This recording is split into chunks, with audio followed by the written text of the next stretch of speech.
එඩියුගුරු ඇකඩමි YouTube channel එකට ඔයාලා සියලු දෙනාම සාදරයෙන් පිළිගන්නවා. ඔයත් මේ පාර O-level ලියන කෙනෙක් නම් වීඩියෝ එකේ මුල මිස් නොකර අනිවාර්යයෙන්ම බලන්න. මොකද ඔයාලට ඉතිහාසයේ පේපර් එක සම්පූර්ණයෙන්ම ගොඩ දාගන්න ඕන වෙන ගොඩක් දේවල් ඔයාලට ඒකෙන් දැනගන්න පුළුවන්. ඔයාලට O-level ඉතිහාසයේ පේපර් එකට අනිවාර්ය ලකුණු 8ක් ගන්න උදව් වෙන මේ පින්තූරාශ්‍රිත ප්‍රශ්න පොත දැන් ඔයාලගේ නිවසටම ගෙන්වා ගන්න පුළුවන්.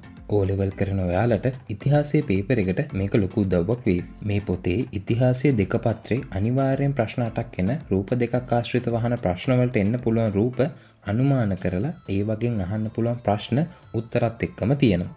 ඒ නිසා පොඩි කාලයකින් අනිවාර්ය ලකුණු ගන්න මේ පොත ඔයාලට ගොඩක් වැදගත් වේවි. කෙනෙක්ට ප්‍රශ්නයක් තියෙන්න පුළුවන් ඇත්තටම මේ පොතේ රූප එනවද කියලා. මේකේ තියෙන ප්‍රශ්න විභාගෙට අහනවද කියලා. ඔව් 2024 2025 O-level ළමයි ඊක ගැන හොඳටම දන්නවා. ඔයාලට මෙතන පේනවා ඇති ඒ අවුරුදු වල පේපර් එකට අහපු ප්‍රශ්න සහ රූප මේ පොතේ කොහොමද තිබ්බේ කියලා. ඔයාලට පේනවා ඇති 2024 ඉතිහාසයේ පේපර් එකේ තිබිච්ච මෙන්න මේ රූපේ. ඔයාලට පේනවා ඇති පේපර් එකේ අහපු ප්‍රශ්න සහ අපේ පොතේ තියෙන ප්‍රශ්න කොහොමද කියලා. 24 පේපර් එකේ තිබිච්ච අනිත් රූපේ තමයි මේ. ඔයාලට පේනවා ඇති ඒ රූපෙට අදාළ ප්‍රශ්න අපේ පොතේ කොහොමද තිබ්බේ කියලා.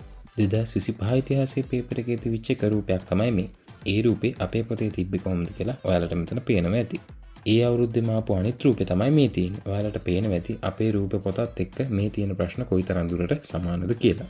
ඔයාලට දැන් තේරෙනවා ඇති මේ ඉතිහාසයේ රූපාශ්‍රිත ප්‍රශ්න පොත ඒ ආශ්‍රිතව ඉතිහාසයේ පේපර් එකේ අහන ප්‍රශ්න ගොඩ දාගන්න කොයිතරම් දුරට වැදගත් වෙනවද කියලා. ඒ වගේම මේ පොත ගන්න ඉන්න කෙනෙක්ට ගිය අවුරුදු වල මේ පොත ගත්තු ළමයින්ගේ අදහස් මෙන්න මේ වීඩියෝ එකේ කමෙන්ට් සෙක්ෂන් එකේ බලන්න පුළුවන්. ඒ අදහස් වලිනුත් ඔයාලට පොත ගැන හොඳ අදහසක් ගන්න පුළුවන් වේවි. කලින් පාරවල් වල වගේම අනිවාර්යෙන් මේ පාර ඉතිහාසයේ පේපර් එකෙත් මේ පොතේ තියෙන රූප දෙකක් ඒ ප්‍රශ්නත් එක්කම ඇවිල්ලා තියෙවි. ඒ විතරක් නෙවෙයි මේ පොත් ගන්න ඔයාලට ඉතිහාසයේ පේපර් එක ගොඩ දාගන්න අත්‍යවශ්‍ය වෙන ඉතිහාසයේ ෂෝට් නෝට් PDF එකකුත් නොමිලේම ලැබෙනවා. මේ තියෙන ඔයාලට ඒ විදිහට නොමිලේ හම්බෙන දේවල්. මේ PDF එකෙන් ඔයාලට ඉතිහාසයේ පොතේ තියෙන සියලුම සෙල්ලිපි පාඩමින් පාඩමට වෙන් කරලා ඒවට අදාළ විස්තරත් එක්කම මේ විදිහට ඔයාලට ලැබෙනවා. ඒ විතරක් නෙවෙයි මෙන්න මේ විදිහට අපේ WhatsApp channel එක හරහා ඔයාලට දවසකට MCQ 5 ගානේ MCQ 500ක් දක්වා ප්‍රශ්නත් ලැබෙනවා. ඒක ඔයාලට MCQ පේපර් එක ගොඩ දාගන්න උදව්වක් වේවි. ඒ විතරක් නෙවෙයි ඔයාලට මේ විදිහට ලංකා සිතියමට අදාළ සියලුම ස්ථාන වර්ග ඒ අදාළ ස්ථානත් නිවැරදිව ලකුණු කරන විදිහත් එක්කම මේ PDF එකේ තියෙනවා.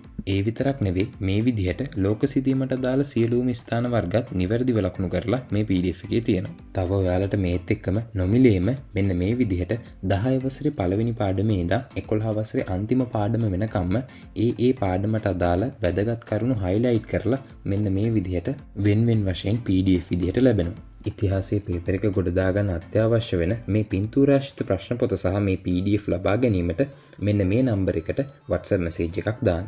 ඔයාලට මේ පොත ලංකාවේ කොහේ හිටියත් cash on delivery පහසුකම ඔස්සේ නිවසටම ගෙන්වා ගන්න පුළුවන්.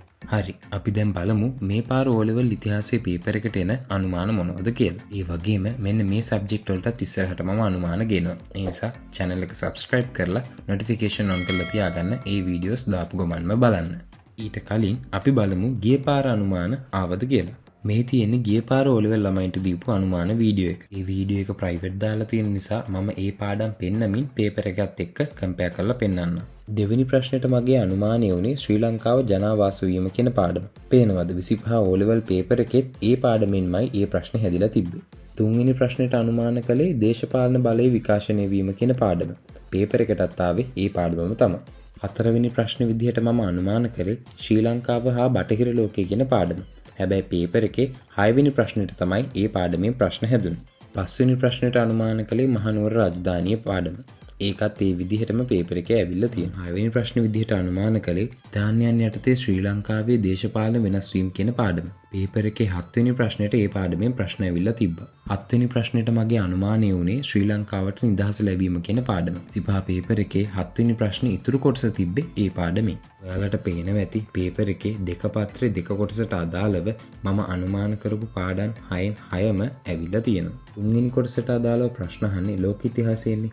මම ඒකට අනුමාන කළේ කාර්මික විප්ලවයයි ලෝකයේ කැපී පෙනෙන විප්ලවය. පේපර් එකේ මේ ප්‍රශ්න දෙක හැදිලා තිබ්බේ විප්ලව පාඩමෙනුයි ලෝක මහා සංග්‍රාම කියන පාඩම් දෙකෙන්. මේ ප්‍රශ්න දෙකෙන් එකක් තෝරගෙන කරන්න තියෙන නිසා ඔයාලට මේ තුන්වෙනි කොටසත් අනුමාන වලින්ම ගොඩ දාගන්න පුළුවන්. ඔන්න මම ඔයාලට සාක්ෂිත් එක්කම ගිය පාර පේපර් එකට මගේ අනුමාන ආපු හැටි පෙන්නුවා. අපි දැන් බලමු 26 ඉතිහාසයේ පේපර් එකට අහන්න පුළුවන් පාඩම් මොනවද කියලා. මුලින්ම ඔයාලට දෙක පත්‍රයේදී අත්‍යවශ්‍ය වෙන මේ සිතියම් ලකුණු කිරීම කොට දාගන්න මෙන්න මේ ප්ලේලිස්ට් එකේ තියෙන වීඩියෝස් ඔක්කොම බලන්න. ඒකෙන් ඔයාලට ලේසියෙන්ම සිතියම් දෙක කොට දාගන්න පුළුවන්. මේ පාර 26 පේපර් එකේ දෙවෙනි ප්‍රශ්නේ විදිහට 24 දී හැර දෙටම ප්‍රශ්න ආපු ජනාවාස පාඩමෙන් මේ පාර පේපර් එකේ ප්‍රශ්න හැදිලා තියෙන්නේ. තුන්වෙනි ප්‍රශ්නෙට පාඩම් දෙකකින් තමයි ප්‍රශ්න අහලා තියෙන්නේ. දේශපාලන බලය පාඩමෙන් ගිය පාර ප්‍රශ්න අහපු නිසා මේ පාර පේපර් එකේ ශ්‍රී ලංකාවේ පැරණි සමාජයේ පාඩමෙන් ප්‍රශ්න ඇවිල්ලා තියෙවි. මේ පාර ඉතිහාසයේ පේපර් එකේ හතරවෙනි ප්‍රශ්නෙට ශ්‍රී ලංකාව හා බටහිර ලෝකය කියන පාඩමෙන් ප්‍රශ්න හැදිලා තියෙවි. පස්වෙනි ප්‍රශ්නෙට ප්‍රශ්න අහපු පාඩම වෙනස් වුණේ 2024 එක්සෑම් එකේදී විතරයි. ඒ නිසා හැමදාම වගේ ප්‍රශ්න අහපු මහනුවර රාජධානිය පාඩමෙන් මේ පාරත් ප්‍රශ්න හැදිලා තියෙවි. 6 වෙනි ප්‍රශ්නෙට හැමදාම වගේ ප්‍රශ්න අහලා තියෙන්නේ බ්‍රිතාන්‍යයත් එක්ක සම්බන්ධ පාඩමකින්. ඒ නිසා මේ පාර බ්‍රිතාන්‍යයන් යටතේ ශ්‍රී ලංකාවේ සමාජ පරිවර්තනය කියන පාඩමෙන් ප්‍රශ්න හැදිලා තියෙවි. 7 වෙනි ප්‍රශ්නෙට හැමදාම වගේ ප්‍රශ්න අහන ශ්‍රී ලංකාවට නිදහස ලැබීම කියන පාඩමෙන් මේ පාරත් ප්‍රශ්න හැදිලා තියෙවි. දැන් බලමු තුන්වෙනි කොටසට අදාළ අනුමාන මොනවද කියලා. ඒ වගේම ඔයාලට ආයෙත් මතක් කරනවා රූපාශ්‍රිතව අහන ප්‍රශ්න දෙක කොට දාගන්න මෙන්න මේ රූපාශ්‍රිත ප්‍රශ්න පොත ගෙදරටම ගෙන්න ගන්න මෙන්න මේ නම්බර එකට WhatsApp මෙසේජ් එකක් දාන්න.